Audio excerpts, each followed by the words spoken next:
a sea of red flags flooded downtown areas of London, Paris, Sydney, Berlin. Sunday saw an assembly of Chinese communities abroad in their city's most populated areas, calling for a stop to violence in Hong Kong. I grew up in China. I'm born in China. I support the Hong Kong. I live in Hong Kong, and I support the Hong Kong government. I support the police. The Chinese community here, they are here to protest against violence in Hong Kong right now. So to show their support for the Hong Kong police. I don't think people should use violence. People should use love and other ways to show that they're different opinion. Showing by violence, you don't prove anything. You're just criminals, and I don't support criminals. When talking about their reasons, the word truth pops out a lot. We want to tell the world our side of truth, our opinion. We want them to know who exactly are the violent. We want all the foreigners and tourists here to really understand us Chinese, instead of being misled by some Western media. Students in London also voiced their frustration about biased reports, saying they're angered by what they see online. I don't see many reports of rioters' violence. Media here don't report their attack on police stations, airport, even innocent residents. Foreigners don't have access to the whole story. All the so-called free speech online is actually purged. If there's any comment supporting China, they will be deleted right away. I'm really angry about this. Sunday's rallies are finding great support online. Netizens say they're a great inspiration. China's non-financial outbound direct investment maintained steady growth in the first 7 months of the year. According to the Ministry of Commerce, non-financial outbound direct investment in 153 countries and regions amounted to 432.92 billion yuan, about $61.6 billion in the period, up 3.3% year-on-year. In July alone, the figure surged 25.5% year-on-year to 68.06 billion yuan. During the first 7 months, Chinese companies added a total of $7.97 billion of investment in 52 countries participating in the Belt and Road Initiative, accounting for 12.5% of the total. Meanwhile, the number of newly signed overseas projects with the contract value exceeding $50 million reached 436 in the first 7 months, which was nearly 83.5% of the new contracts. Xinjiang is a key battlefield in the fight against extremism in China. From 1990 to 2016, separatists and religious extremists plotted and carried out several thousand violent acts. In an attempt to quell the violence, Xinjiang has established vocational education and training centers to provide employment opportunities. These centers have effectively curbed the violence and have boosted security in the region. The white paper clearly indicates that education and training is not a measure to limit personal freedom. Rather, it's an important measure to help trainees to break free from ideas of religious extremism. The establishment of the education centers is in response to a set of urgent needs, which include curbing frequent violent incidents and to help trainees find employment and increase their incomes, and most of all, to safeguard social stability and peace in Xinjiang. Education and training in Xinjiang is practiced in line with the rule of law in China. The training centers have been established based in accordance with Chinese counterterrorism law and the regulations of the Xinjiang Uyghur Autonomous Region on de-radicalization.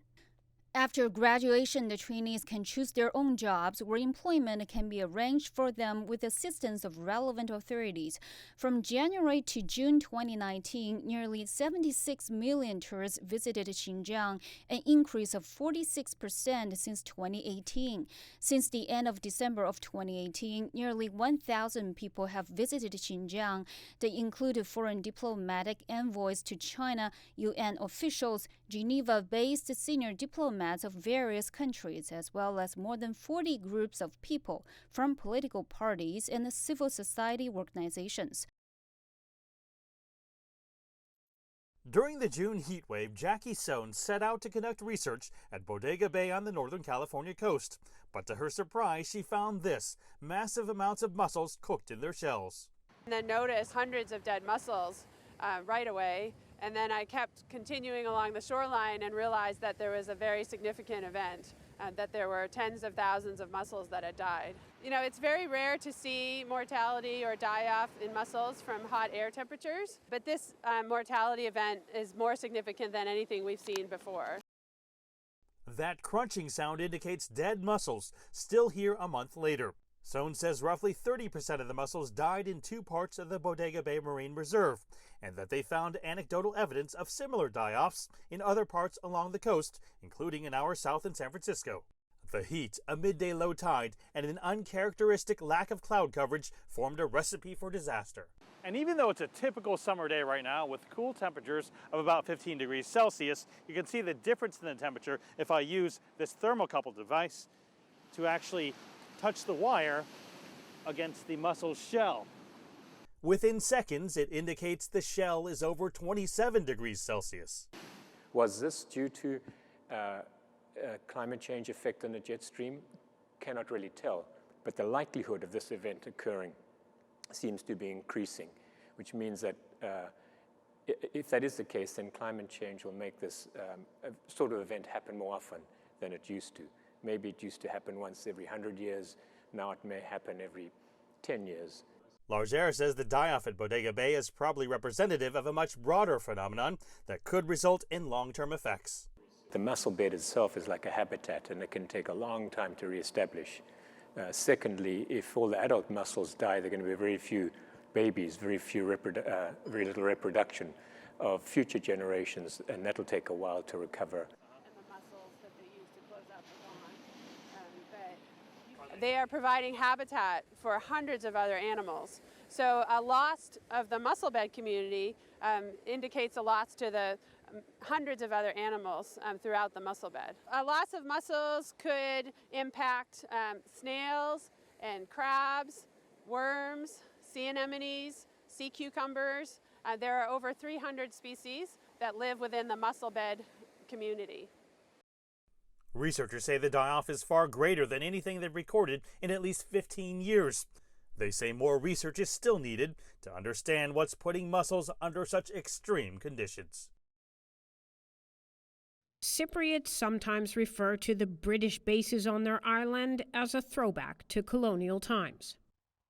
2 military bases, Akrotiri and Dikelia, are positioned inside British sovereign areas inside Cyprus. The areas span 254 square kilometers. They were set up in the 1960s as a NATO line of defense and as part of a deal for Cypriot independence. Their territorial status has been compared to the United States Guantanamo Bay base in Cuba. The SBAs are one of many British sovereign territories, right? British overseas territories. But Cyprus is exceptional in that, unlike all the other overseas territories of the UK, it is run by the Ministry of Defence rather than the Commonwealth. Around 11,000 Cypriots work and live in the sovereign areas alongside about 4,000 British citizens. British sovereign areas aren't isolated by barriers or fences. You drive right into them without knowing it. Could that change with Brexit? International treaties bar walls and fences from being built in the areas. But if there's a no-deal Brexit, moving goods and people in and out of British sovereign areas gets tricky, and the sticky issues of port control and double taxation arise. If there is no deal, if there's no provision of a soft border, you will have a third country territory and an EU member state next to it. So somehow there must be control taking place, definitely for British citizens because they won't be EU citizens anymore. Definitely for third country nationals, but what about Cypriots? What about Cypriots moving within their own island? Analysts say the Republic of Cyprus and British economies are so integrated that regardless of a deal or no-deal Brexit, an agreement is inevitable. A draft accord is currently in the works.